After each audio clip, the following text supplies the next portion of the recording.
Hi ಗೆಳೆಯರೆ, ಎಲ್ಲರಿಗೂ ನಮಸ್ಕಾರ.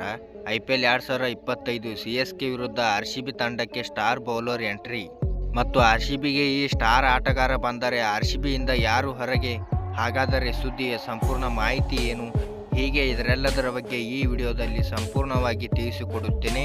ಆದ ಕಾರಣ ಈ ವಿಡಿಯೋ ಸಂಪೂರ್ಣವಾಗಿ ನೋಡಿ.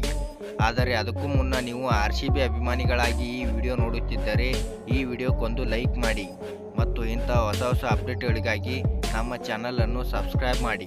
ಹೌದು, ಈಡನ್ ಗಾರ್ಡನ್ನಲ್ಲಿ ನಡೆದ IPL 2025ರ ಉದ್ಘಾಟನಾ ಪಂದ್ಯದಲ್ಲಿ royal Challengers Bengaluru Kolkata night Riders ತಂಡವನ್ನು ಸೋಲಿಸಿದೆ ಮತ್ತು RCB ತಂಡವು ಏಕಪಕ್ಷೀಯ ಪಂದ್ಯದಲ್ಲಿ KKR ತಂಡವನ್ನು ಸೋಲಿಸಿತು ಮತ್ತು RCB ತಂಡದಲ್ಲಿ ಸ್ಟಾರ್ ಬೌಲರ್ ಭುವನೇಶ್ವರ್ ಕುಮಾರ್ ಗಾಯದಿಂದಾಗಿ ಆಡುವ 11ರಲ್ಲಿ ಇರಲಿಲ್ಲ.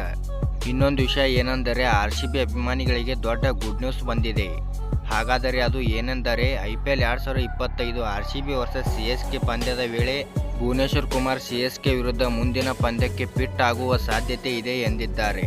ಹಾಗಾದರೆ IPL 2025 RCB ವರ್ಸಸ್ CSK ಪಂದ್ಯದ ವೇಳೆ RCBಯ ಪ್ಲೇಯಿಂಗ್ 11ನಲ್ಲಿ ಭುವನೇಶ್ವರ್ ಕುಮಾರ್ ಫಿಟ್ ಆಗಿ ಬಂದರೆ RCB ತಂಡದಿಂದ ರಸಿಕ್ ಸಲಾಮ್ದಾರ್ ಅಥವಾ ಸುಯಾಶ್ ಶರ್ಮಾ ಅವರನ್ನು ಹೊರಗಿಡಲಾಗುತ್ತದೆ ಮತ್ತು RCB ತಂಡಕ್ಕೆ ಭುವನೇಶ್ವರ್ ಕುಮಾರ್ ಅವರ ಅನುಭವ ಬಹಳ ಉಪಯುಕ್ತವಾಗುತ್ತದೆ. ಧನ್ಯವಾದಗಳು ಇಲ್ಲಿವರೆಗೆ ವಿಡಿಯೋ ನೋಡಿದ್ದಕ್ಕೆ. ಹಾಗಾದರೆ CSK ಪಂದ್ಯದ ವಿರುದ್ಧ RCB ತಂಡಕ್ಕೆ ಭುವನೇಶ್ವರ್ ಕುಮಾರ್ ಆಡಬೇಕಾ ಬೇಡವಾ ಎಂದು ಕಮೆಂಟ್ ಮಾಡಿ ಹೇಳಿ.